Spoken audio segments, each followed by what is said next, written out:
Jonas capítulo 2, então, a oração de Jonas no ventre do peixe. Então Jonas do ventre do peixe orou ao Senhor seu Deus e disse: na minha angústia clamei ao Senhor, e Ele me respondeu. Do ventre do abismo gritei, e Tu me ouviste a voz. Pois me lançaste no profundo, no coração dos mares, e a corrente das águas me cercou. Todas as Tuas ondas e as Tuas vagas passaram por cima de mim. Então eu disse: lançado estou de diante dos Teus olhos. Tornarei porventura ver o Teu santo templo? As águas me cercaram até a alma. O abismo me rodeou, e as algas se enrolaram na minha cabeça. Desci até os fundamentos dos montes, desci até a terra, cujos ferrolhos se correram sobre mim para sempre. Contudo fizeste subir da sepultura minha vida, ó Senhor meu Deus. Quando dentro de mim desfalecia a minha alma, eu me lembrei do Senhor, e subiu a Ti a minha oração no Teu santo templo. Os que se entregam à idolatria vã abandonam aquele que lhes é misericordioso. Mas com a voz do agradecimento eu Te oferecerei sacrifício. O que votei pagarei. Ao Senhor pertence a salvação. Falou, pois, o Senhor ao peixe, e este vomitou a Jonas na terra. Pai querido, Pai amado, eis aqui a Tua santa palavra, Senhor, que é perfeita, santa, e que nos é dada por iluminação do Teu Espírito, Senhor. Nós queremos mais uma vez, Senhor, como sempre fazemos, pedir a Tua direção, Senhor. Pedir que o Senhor clareie a nossa mente, nos dando entendimento e nos fazendo compreender, Senhor, que esta mensagem que é revelada a nós na Tua palavra tem tudo a ver com as nossas vidas, Senhor. E como Jonas, somos desafiados a fazer a Tua missão, a nos empolgarmos com o Teu Evangelho, Senhor, e sermos encorajados pela vida que há no Senhor Jesus. Nos dá, Senhor, nesta hora, a concentração necessária para entendermos a Tua palavra. Acalma o nosso coração, Senhor. Dá-nos luz. Dá-nos, Senhor, que somente neste momento o Senhor fale conosco, e nenhuma outra voz, ó Deus, se levante na nossa mente e no nosso coração para nos confundir, mas somente o Espírito Santo, que fala na palavra e por meio da palavra. Nós pedimos que seja assim, em nome do Teu Filho amado, o Senhor Jesus. Amém.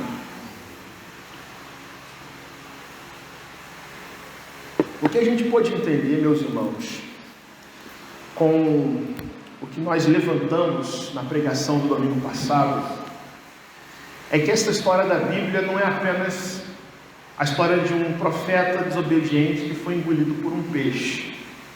A gente entendeu que pensar assim seria raso demais, e nós não captaríamos o que realmente Deus quer nos mostrar com a Sua palavra, neste pequeno livro de 4 capítulos, que é o livro de Jonas. É muito mais do que a história de milagres sobrenaturais de Deus, de intervenção divina no meio da natureza, no mundo físico, mas na realidade é uma história sobre Deus, sobre a Sua missão e sobre o Seu chamado para nós cumprirmos a Sua vontade, mesmo diante de circunstâncias difíceis e mesmo diante dos obstáculos que o nosso próprio coração muitas vezes coloca para o cumprimento da missão de Deus. E aí a gente aprendeu uma ideia nova no domingo passado, que a missão de Deus, ela pode ser, de certa forma, atrapalhada, digamos assim, não só por circunstâncias fora de nós, mas o nosso próprio coração, os nossos próprios ídolos, o nosso próprio orgulho e o nosso próprio egoísmo, muitas vezes, é fonte de nós ficarmos apáticos com a mensagem de Deus, ao invés de falarmos do amor de Cristo para as outras pessoas, especialmente para aqueles que nós consideramos pessoas que não gostam de nós, que não tratam bem a nossa personalidade, ou que nós muitas vezes achamos que são pessoas irrecuperáveis.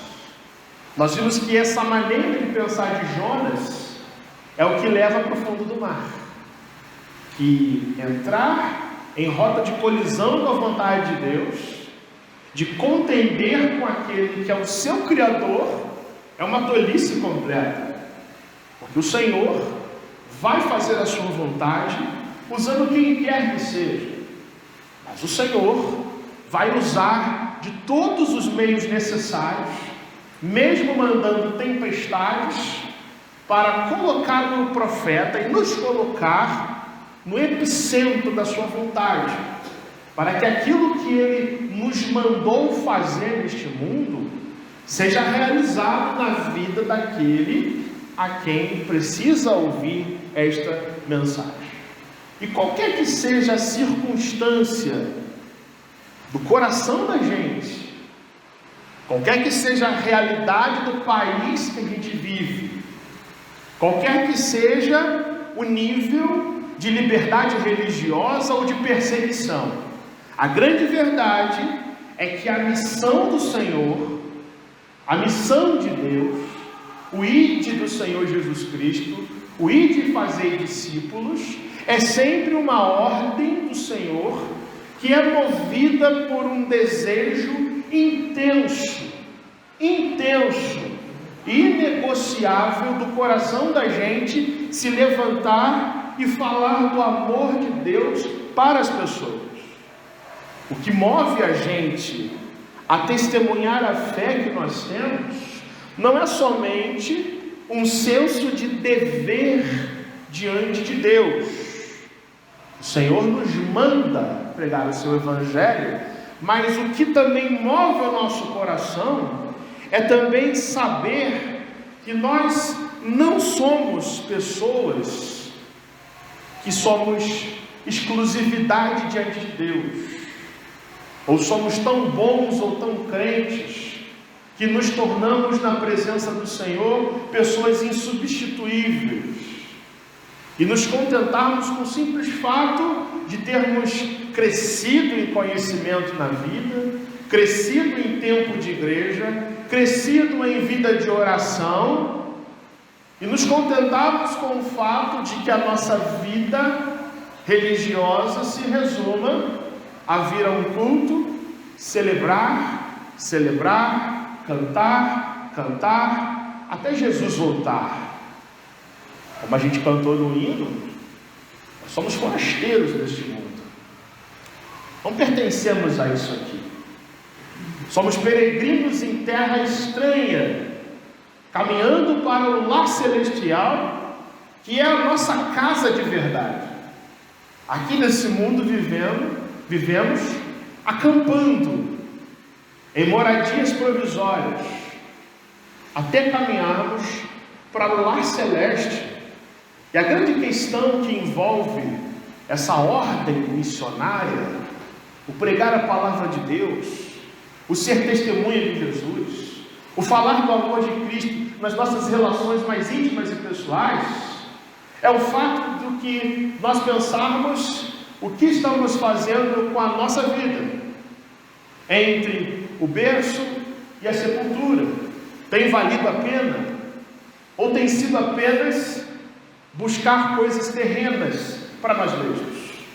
Qualquer que seja a circunstância do nosso coração, se a missão de Deus para nós é apenas uma obrigação, nós nos tornamos pessoas legalistas, que admiramos a ordem de Jesus.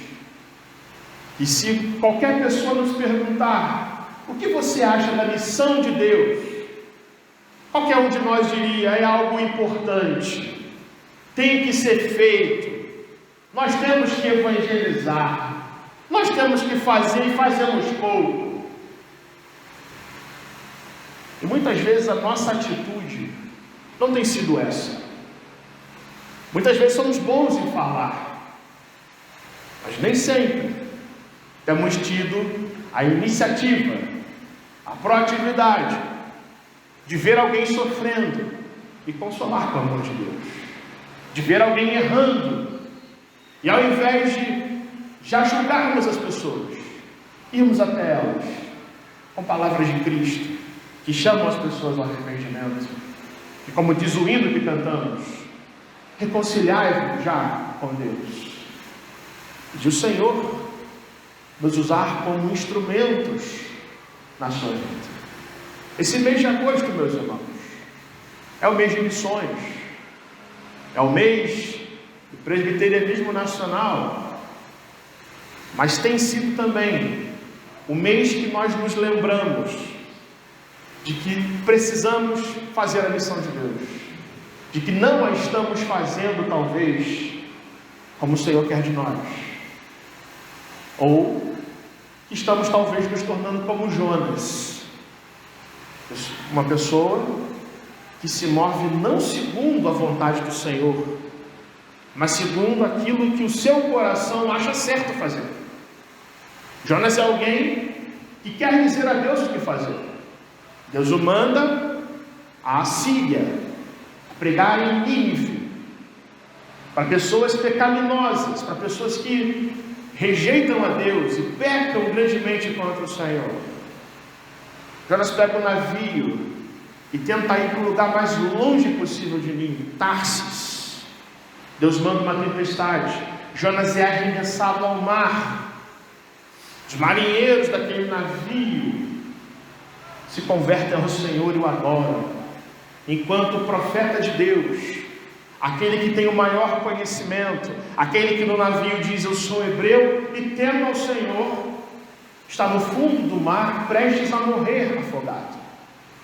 Deus manda um peixe que resgata Jonas, e ali Jonas fica 3 dias e 3 noites marolando dentro do peixe, sentindo o hálito do peixe, sentindo cheiro e gosto de estômago de peixe nas suas narinas por 3 dias e 3 noites.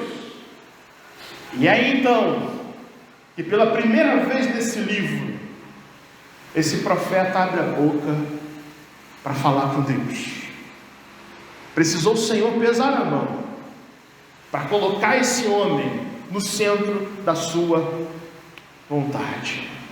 Essa mensagem de Jonas, que ele vai registrar no seu livro depois, é escrita, como nós vimos no domingo passado, no século 8º a.C., nos dias do rei Jeroboão II, a um povo de Israel que não está arrependido dos seus pecados, mas um povo que, mesmo tendo o nome de crente, vive em apostasia e em idolatria. Pessoas que se achavam os únicos detentores da salvação. Uma nação idólatra ao mesmo tempo, que vai à casa de Deus e tolera bezerros de ouro nas portas dos templos e postes ídolos levantados para todos os lados. Capítulo 1, nós vimos a rebeldia do profeta e as suas consequências. No capítulo 2, o profeta é tragado pelo peixe e ora ao Senhor, demonstrando um arrependimento, ainda que raso e imperfeito, porque nós sabemos que no final desse livro Jonas vai chegar em Nínive, vai pregar o arrependimento e vai se indignar com o arrependimento dos ninivitas. Quando Jonas está no ventre do peixe, meus irmãos, e você visualiza essa cena, ele não está num hotel 5 estrelas, ele não está deitado numa rede na praia, ele não está sentado no banco de uma igreja, ele está numa circunstância apertada, acabou de ser salvo da morte, e aí ele ora ao Senhor, demonstrando alguns sentimentos do seu coração, e dizendo a Deus que a sua experiência demonstra quais são os sentimentos que devem então mover essa missão de Deus. Então vocês vejam, se você não fechou sua Bíblia, lá no verso 1 diz que Jonas do ventre do peixe orou ao Senhor seu Deus. Jonas, do ventre do peixe, orou ao Senhor seu Deus. Jonas não orou quando ouviu a voz do Senhor chamando ele para pregar. Jonas não orou ao entrar no navio. Não orou quando comprou a sua passagem para Tarsis. Não orou quando entrou no navio, a tempestade começou. Ele está dormindo. No capítulo 1, todas as orações e súplicas são feitas pelos marinheiros, que são pagãos. Primeiro os marinheiros oram para os seus falsos deuses, depois o Senhor revela que Jonas é o motivo daquela tempestade. Então os marinheiros, vendo isto e sabendo quem é o Deus de Jonas, os marinheiros que não conhecem o Senhor, são movidos de temor ao Senhor, e eles oram ao Senhor, ao Deus de Jonas. E nós não vemos esse profeta orar pelas vidas, orar pela misericórdia de Deus, orar para que o Senhor acalmasse a tempestade. Agora, percebendo que Deus o havia lançado no mar, esse profeta é tomado de angústia, de medo da morte, de medo de morrer. Então diz o texto que ele ora ao Senhor, seu Deus, com intimidade. E nessa oração ele vai descrever os seus sentimentos, aquilo que ele aprendeu com Deus ali, resultando e culminando numa frase que é o tema do livro de Jonas: ao Senhor pertence a salvação. E aí ele ora dizendo no verso 2: na minha angústia clamei ao Senhor e Ele me respondeu. Na minha angústia clamei ao Senhor e Ele me respondeu. Jonas começa a orar, e o texto que até então era prosa, contando história, se converte em um outro estilo literário, poesia. Jonas ora como se fosse um salmo de livramento, dos vários salmos de livramento que nós temos na nossa Bíblia, onde você tem uma descrição de alguma angústia, um reconhecimento do livramento de Deus e uma gratidão que o salmista faz pela bênção, pela misericórdia do Senhor. Ele ora dizendo: eu caí no mar angustiado, vendo a morte face a face, mas orei ao Senhor e Ele me respondeu. Veio o peixe, o abocanhou.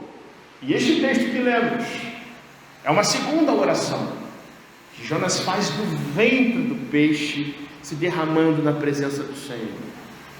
Do ventre do abismo gritei, e tu me ouviste a voz.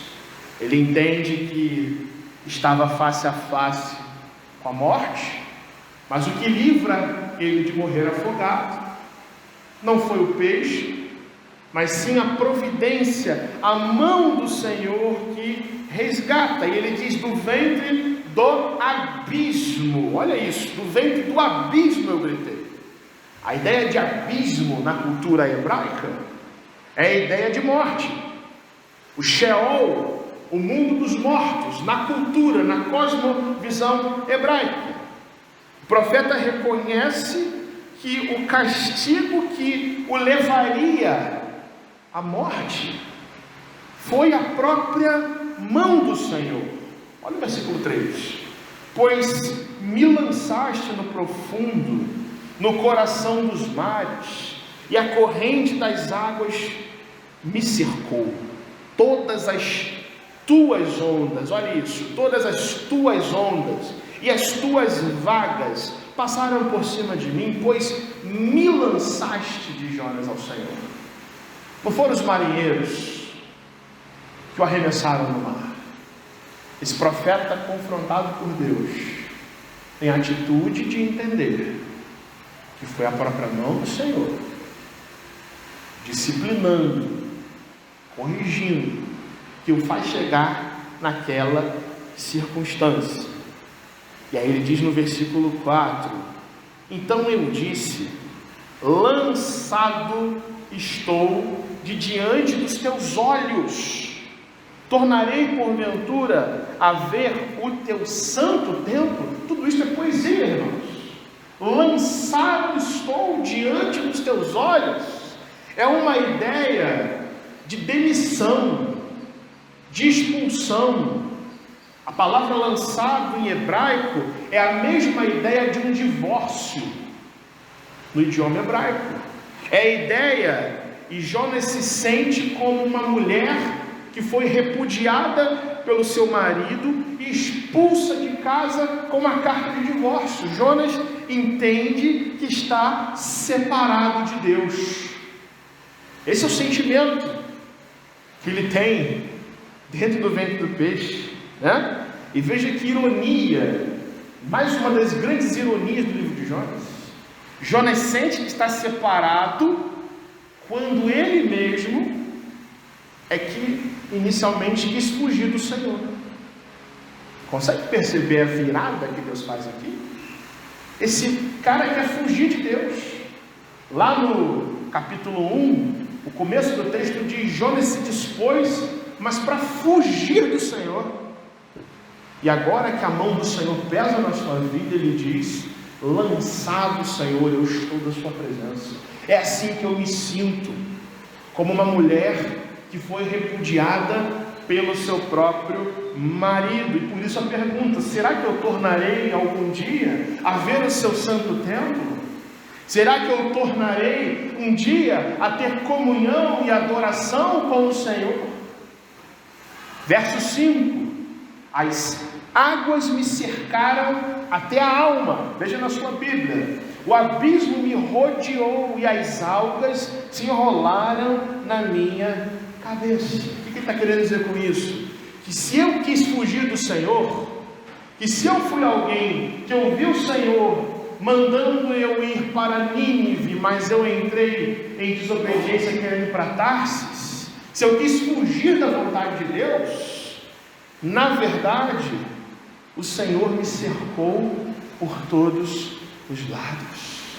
As águas me cercaram, o abismo me rodeou e as algas se enrolaram na minha cabeça, porque não existe como fugir daquele que é o Criador dos mares, aquele que diz a sua criação, que chama a sua criação à existência, as coisas existem. Não há como escapar da mão desse Deus que move todas as circunstâncias para capturar esse profeta na sua rede, colocá-lo dentro de um peixe, discipliná-lo e colocá-lo na conscientização do que é obedecer ao Senhor. Desci até os fundamentos dos montes, desci até a terra cujos ferrolhos se correram sobre mim para sempre. Na cultura hebraica, meus irmãos, o lugar dos mortos, na visão cultural hebraica, ficava justamente debaixo dos fundamentos dos montes, debaixo do mar, onde na visão cultural havia uma porta que era trancada por um grande ferrolho. E quando ele diz nessa linguagem poética: desci até a terra cujos ferrolhos se correram sobre mim, Jonas está poeticamente descrevendo a sua própria queda espiritual. É alguém que é profeta de Deus, que conhece a palavra de Deus, conhece a lei de Deus, mas se sente totalmente arruinado, porque sentiram o peso da mão de Deus na sua vida. De repente chega o peixe nessa história, esse peixe que não é o protagonista dessa história, e que não é a primeira coisa que devemos lembrar nessa história. Jonas é resgatado, e o seu sentimento muda. E aí ele diz no verso 6: contudo, mesmo eu não merecendo, mesmo eu sabendo que o Senhor me lançou no fundo do mar. O mesmo Deus me fez subir da sepultura a minha vida. O peixe não vem para devorar Jonas, mas vem para resgatá-lo de um afogamento. Ele continua: quando dentro de mim desfalecia minha alma, eu me lembrei do Senhor e subi a ti a minha oração no teu santo templo.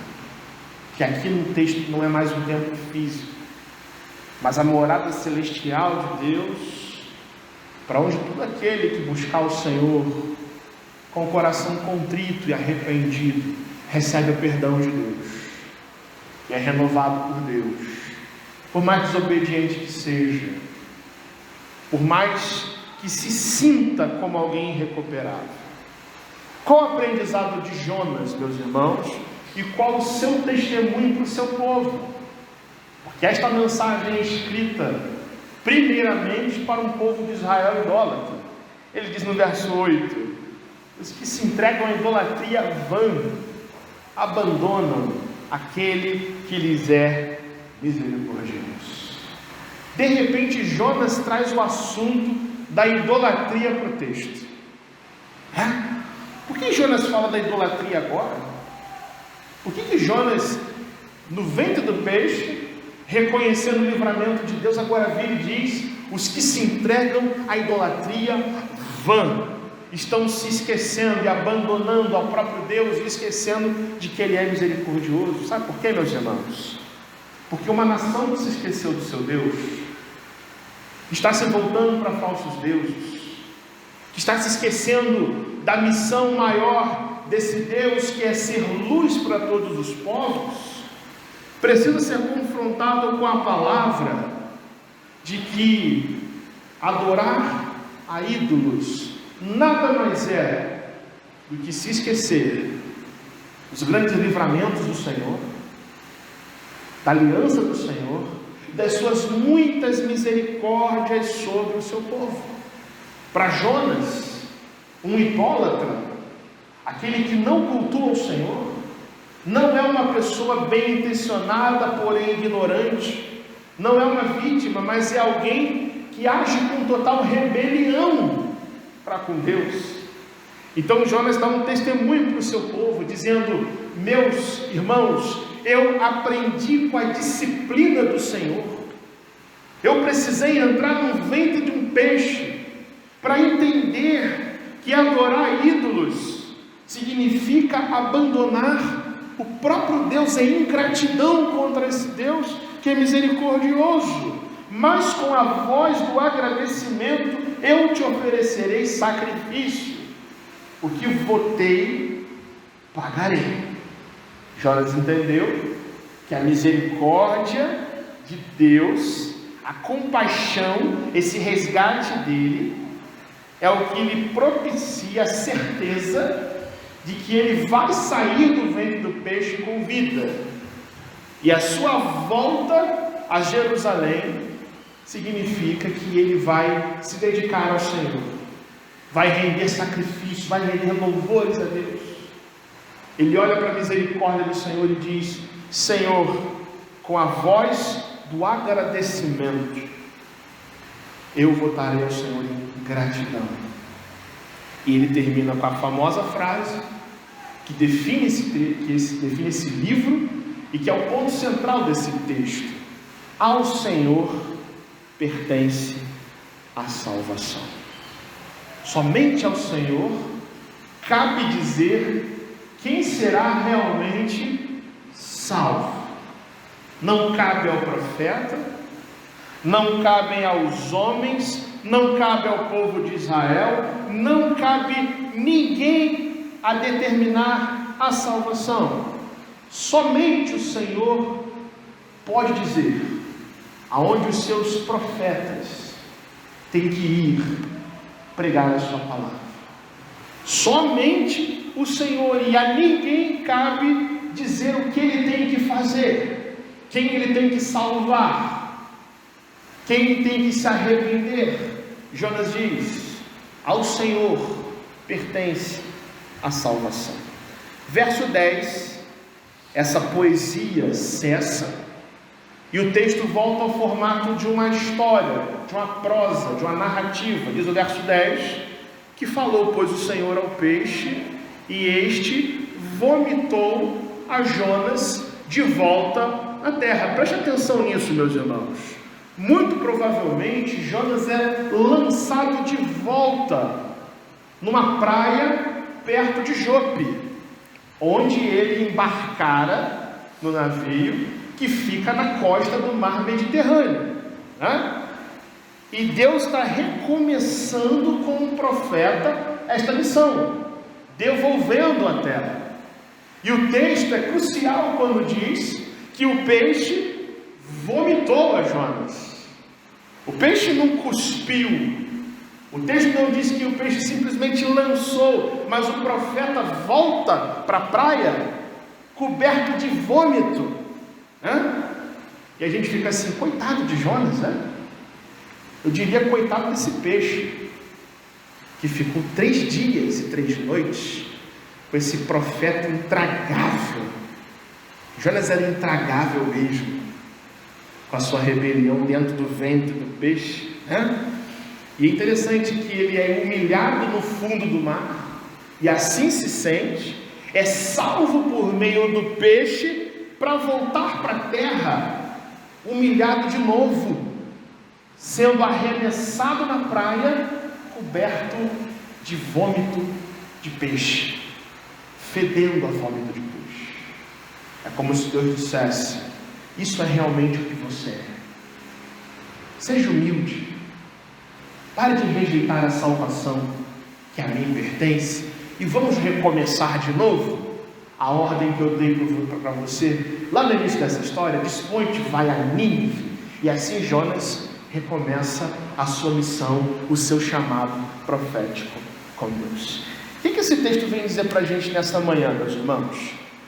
Esse texto é repleto de alguns sentimentos do profeta, que são a nós revelados por meio da obra do Espírito Santo, que usou a vida de Jonas para orar ao Senhor, para falar abertamente com Deus do que ele sentia e de receber de Deus a sua misericórdia.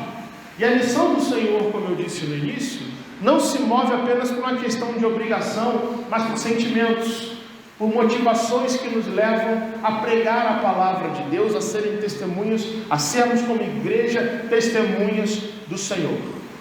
O tema desta mensagem, então, são os sentimentos que movem a missão de Deus. Eles estão revelados no capítulo 2 do livro de Jonas. O primeiro sentimento que deve nos mover na missão do Senhor é a gratidão pela misericórdia de Deus. Gratidão pela misericórdia de Deus é um sentimento que move a missão do Senhor. Vamos repetir? Gratidão pela misericórdia de Deus. Olhe bem isso. Jonas ora ao Senhor do ventre do peixe, não ora? Ora.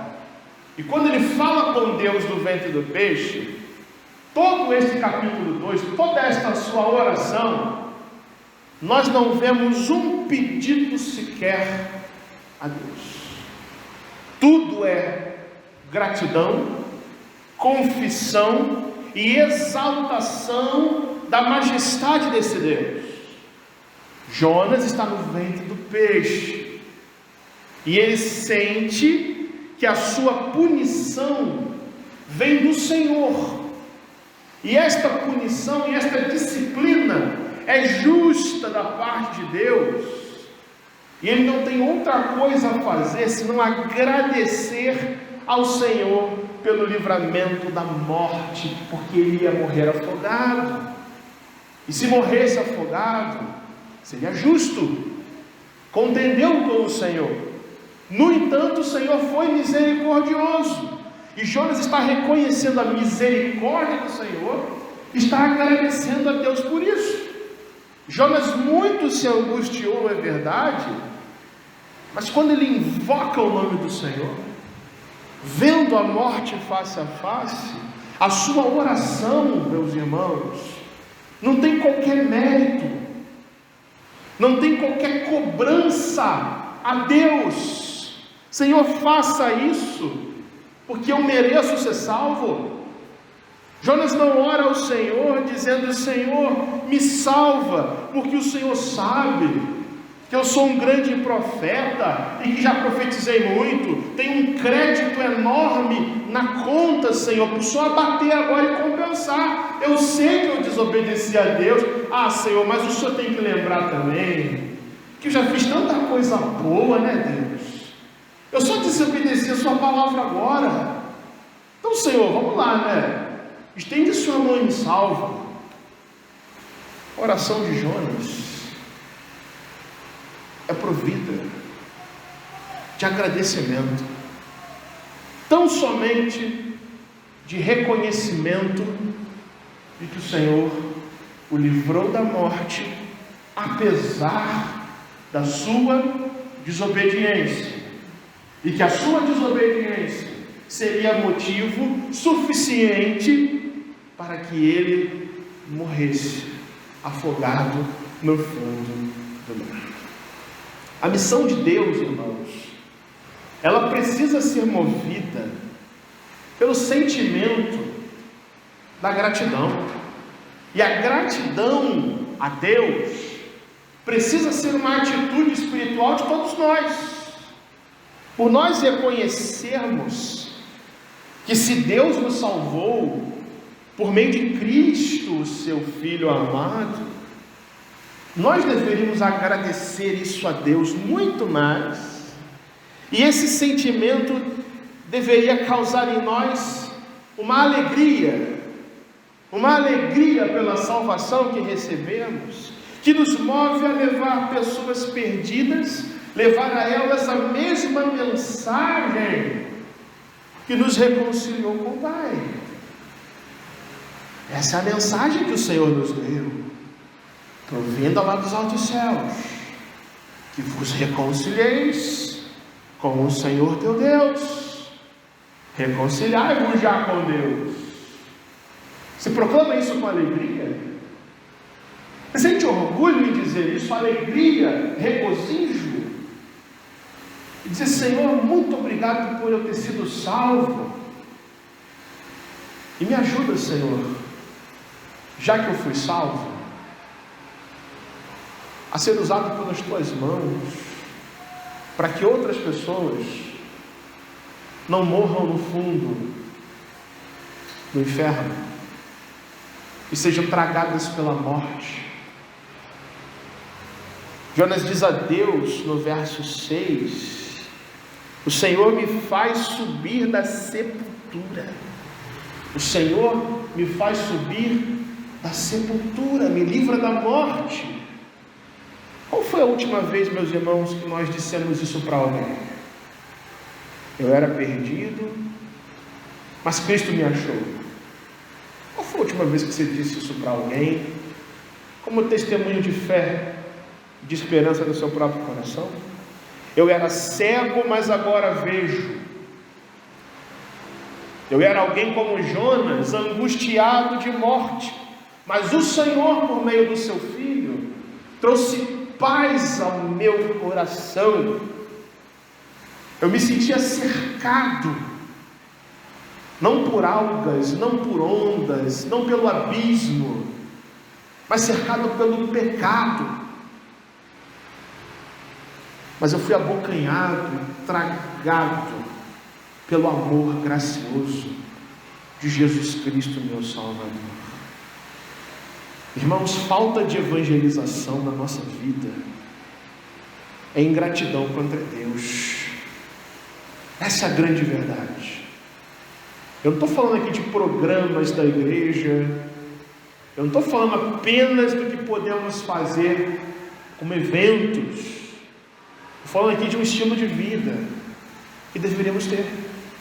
Se não evangelizamos, meus irmãos, não só desobedecemos ao mandamento do Senhor Jesus, mas isso revela o nosso próprio caráter, de pessoas ingratas.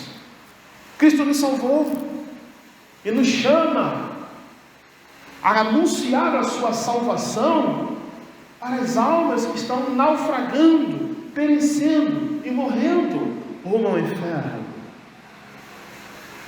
Vida espiritual, irmãos, sadia diante de Deus, não é sermos bons religiosos por fora, não é termos apenas um nome de crente, mas é nós sermos pessoas tão agradecidas pela salvação de Deus, que essa gratidão se extravasa e transborda pelos poros da nossa alma, do nosso ser, das nossas palavras e atitudes, as pessoas que não conhecem a Cristo, especialmente com aquelas que nos confrontam, especialmente para aquelas que nós temos dificuldade, por causa de adversidades e oposições, de falar do amor de Cristo. Essa é a mensagem do livro de Jonas, que nos diz que a gratidão pela misericórdia de Deus com você, seja uma pessoa bem agradecida a Deus, porque é essa gratidão que vai nos mover a falar de Cristo. Caso contrário, nós estamos depondo contra a nossa própria alma como pessoas ingratas. Segunda lição é que os sentimentos que movem a missão de Deus, o segundo sentimento que move a missão do Senhor e move a gente a obedecer a Deus, não só a gratidão, mas uma contrição diante da majestade do Senhor. Amém? Você crê nisso? Repita isso comigo então. Contrição diante da majestade de quem? De Deus. Quem é Deus na sua vida? Quem é o Senhor que você crê? Quais são os seus atributos? Você conhece o Deus que você crê ao ponto de você ter um coração contrito, que se curva à sua vontade, que se arrepende, que confessa os seus próprios pecados? A gente vê no texto que Jonas ora ao Senhor, e lá no verso 7 ele diz: eu sinto a minha alma desfalecendo. Ali ele vai testemunhar que a idolatria ofende a santidade de Deus, no verso 8. Esse livro se dirige a um povo idólatra, como nós sabemos, mas não podemos perder de vista, irmãos, que toda esta celeuma na vida de Jonas, que toda essa disciplina que vem do Senhor, nada mais foi do que uma resposta de Deus, uma resposta justa, à própria idolatria do coração desse profeta que se recusa a pregar para os ninivitas. Jonas tinha 2 ídolos no seu coração. O primeiro ídolo era o seu nacionalismo exacerbado. Jonas não quer pregar para um povo que é inimigo do povo de Israel, que na sua visão é gente que merece morrer. Isso é um ídolo no seu coração. Jonas acreditava que os ninivitas não eram pessoas nem dignas de ouvirem a palavra de Deus por serem inimigos de Israel. No capítulo 4 desse livro, ele vai dizer: Senhor, a minha recusa é porque eu já sabia que se eu pregasse, de repente o Senhor poderia converter o coração do povo, e eu não quero ver esse povo convertido, eu quero ver todo mundo morto. Eu quero que o Senhor arrase com Nínive, que Sodoma e Gomorra seja apenas um exemplo perto do que o Senhor pode fazer com Nínive. Se eu tiver que profetizar e pregar para esse povo, é para a sua destruição e não para o seu arrependimento, por causa de um patriotismo exacerbado no seu coração. E o segundo ídolo que esse profeta tem no seu coração, irmãos, é a sua própria reputação.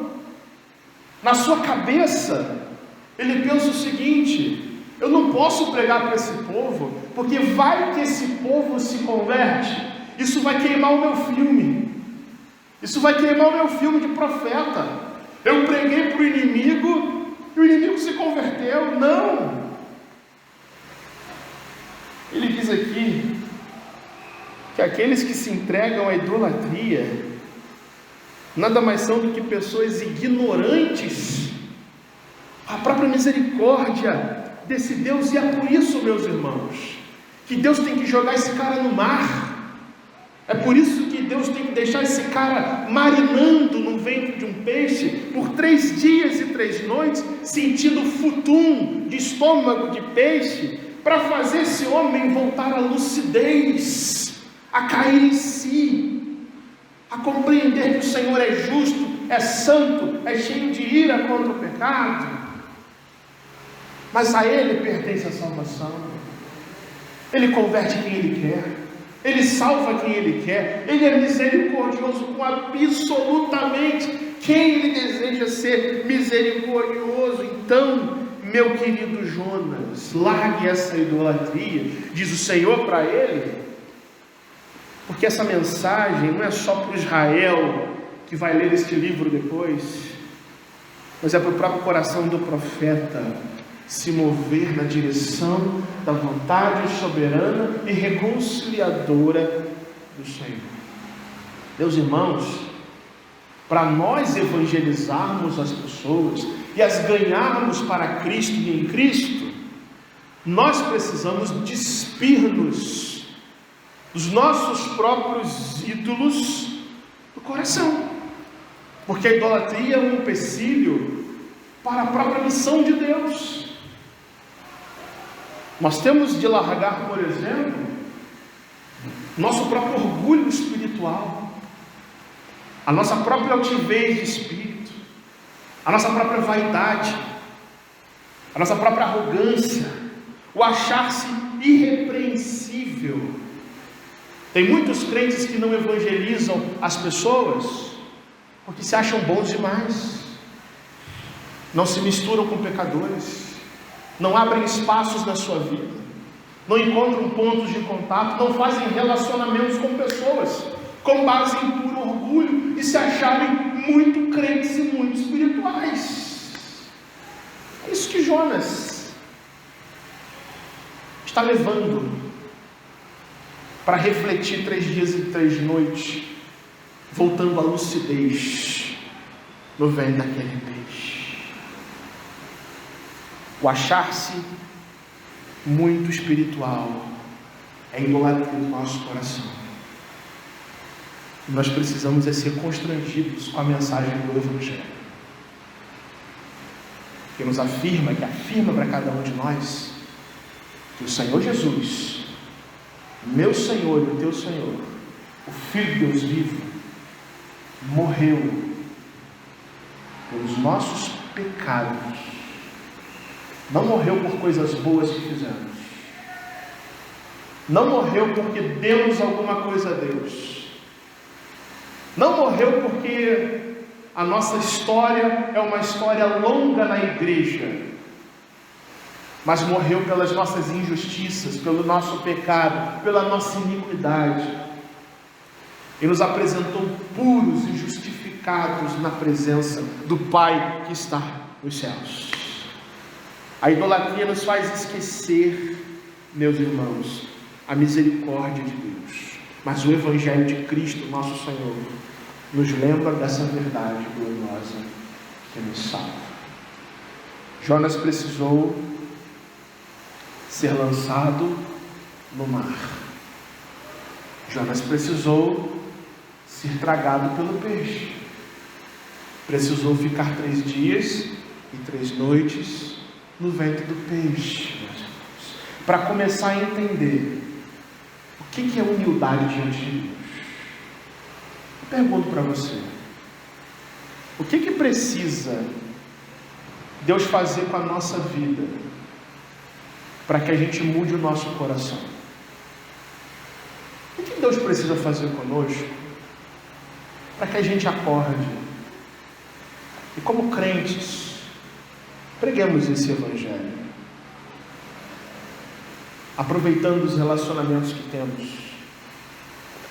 ao invés de perdermos tempo com conversas vãs, com trocas de mensagens fúteis, nós não aproveitássemos o tempo que Deus nos dá para encontrarmos oportunidades, para orarmos por isso e para dizermos: Senhor, quem sabe, se o Senhor não me usar, a minha esposa não aceita Cristo, o meu marido não se rende ao Senhor, aos teus pés, os meus filhos, os meus colegas do trabalho, o meu vizinho que briga comigo todo dia, aqueles que nos ofendem.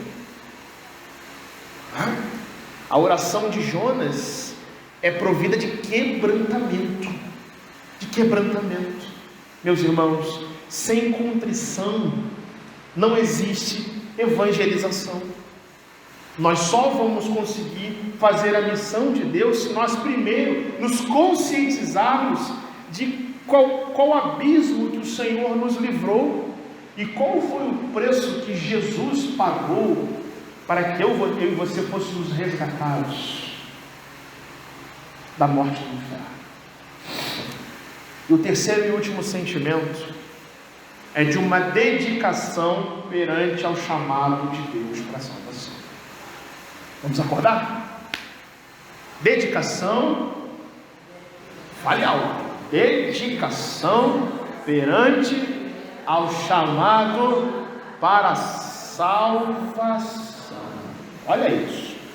Jonas agradece, se humilha, e tudo isso leva a renovar votos de agradecimento com Deus e de adoração.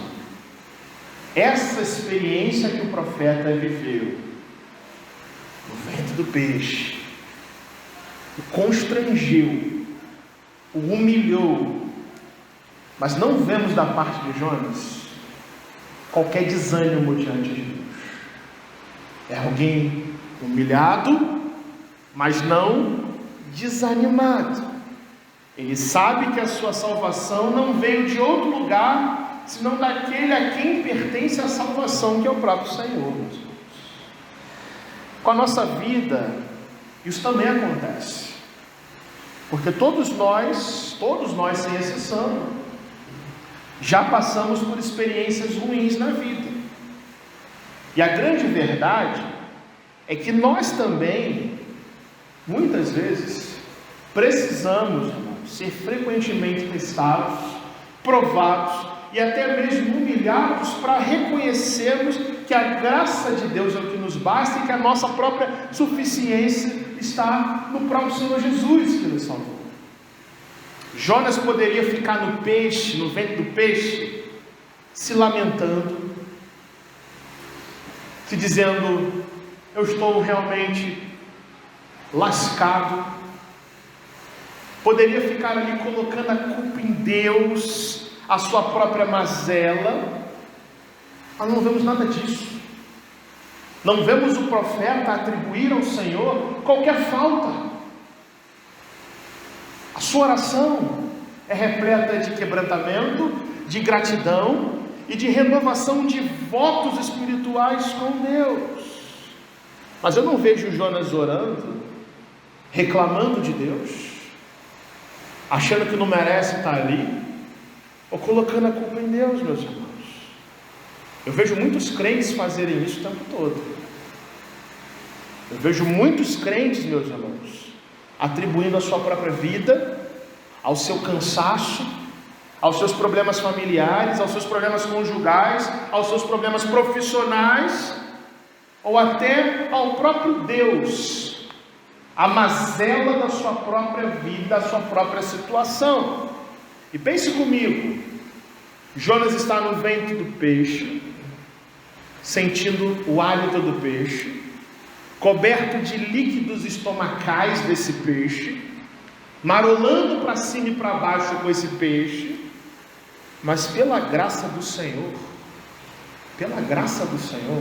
é alguém que ora a Deus dizendo: Senhor, daqui por diante, eu vou me comprometer contigo, porque eu entendi que ao Senhor pertence a salvação. Por isso que a gente lê aqui no versículo de número 9: Com a voz do agradecimento eu te oferecerei sacrifício, o que votei pagarei. Senhor, eu quando sair desse peixe, eu quero sair alguém diferente, dedicado, adorando o Senhor, prestando a Ti votos de agradecimento. A nossa oração então, meus irmãos, não deveria ser: Senhor, eu quero me dedicar a Ti mais, porque eu sei que o Teu Filho morreu numa cruz para me salvar, e eu sei que Jesus Cristo é a minha salvação.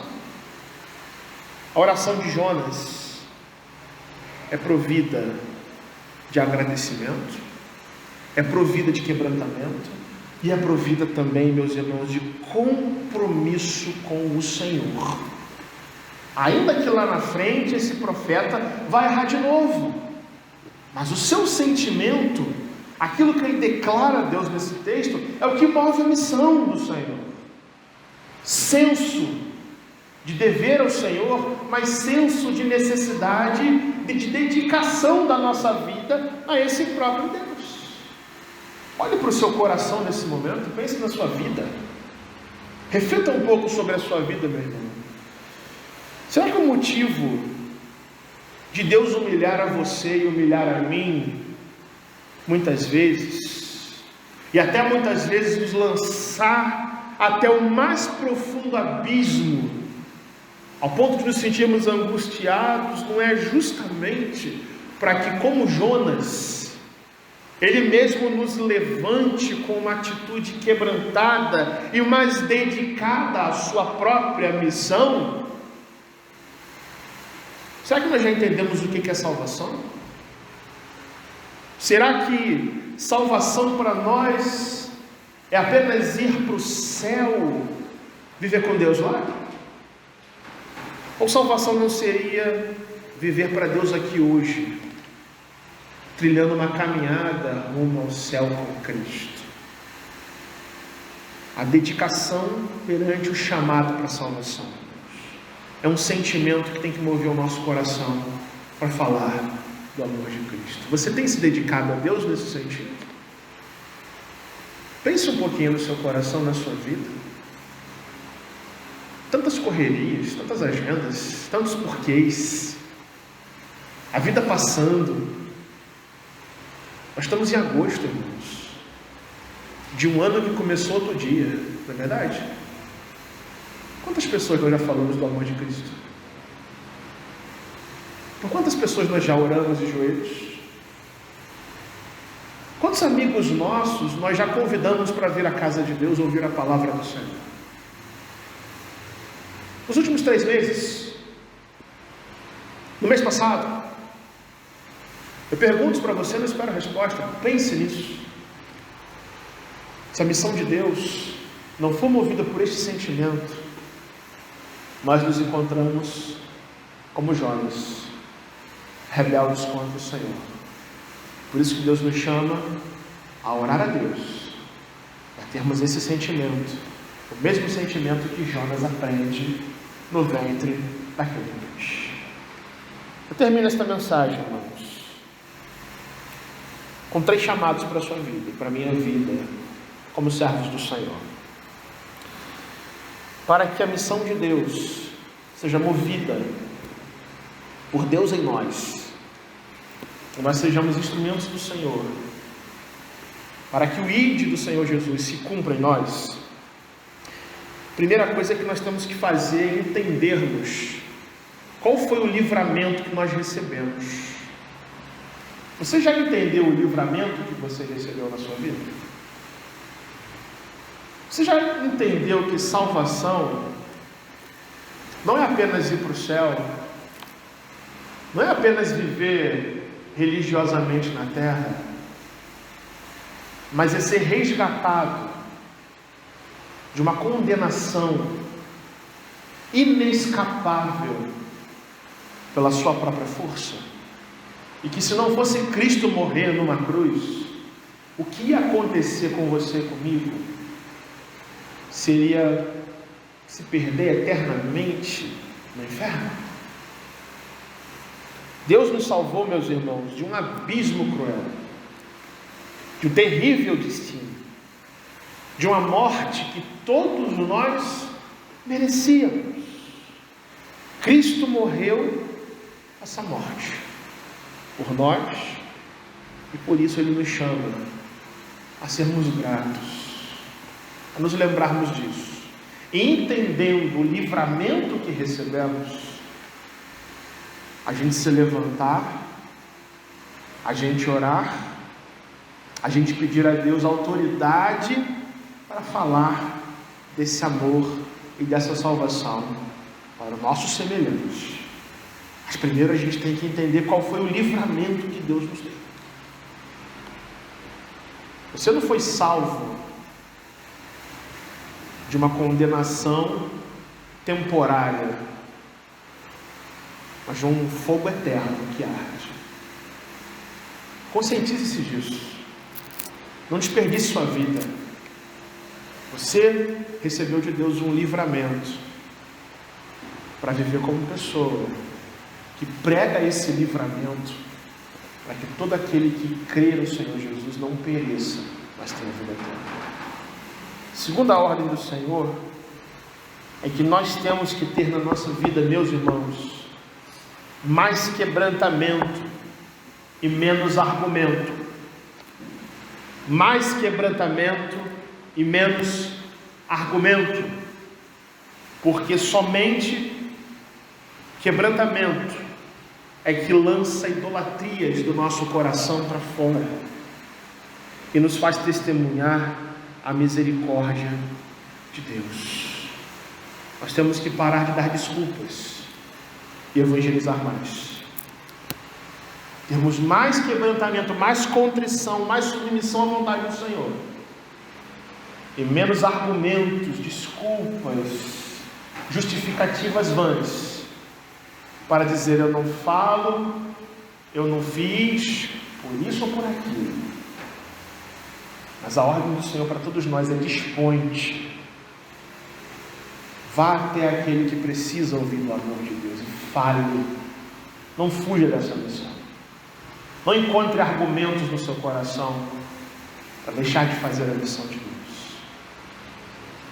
Última aplicação, irmãos, é que Deus também nos chama a nós vivermos a sua salvação no dia de hoje. Vivermos a sua salvação. Se ao Senhor pertence a salvação, vida salva é vida ativa. Vida salva é vida ativa. E vida ativa é vida que se dedica a Deus e a sua missão. Pare de perder tempo, meu irmão e minha irmã, com coisas que não edificam. Pare de perder tempo em caminhos, em atividades, em qualquer outra coisa que não promove a missão de Deus. Quanto tempo nós gastamos, meus irmãos, com tantos hábitos, com tantas coisas, com tanto aplicativo, com tanto pensamento, com tantos costumes errados. Nós não temos tempo a perder esse mundo. Não sejamos distraídos pelo mundo, mas sejamos cooptados pela missão de Cristo, que nos usa para a sua própria honra e para a sua própria glória. Em nome de Jesus. Que Deus nos abençoe, nos encoraje e nos motive a fazer a sua missão com sentimentos de gratidão, de quebrantamento, de dedicação a esse Deus. Amém? Amém.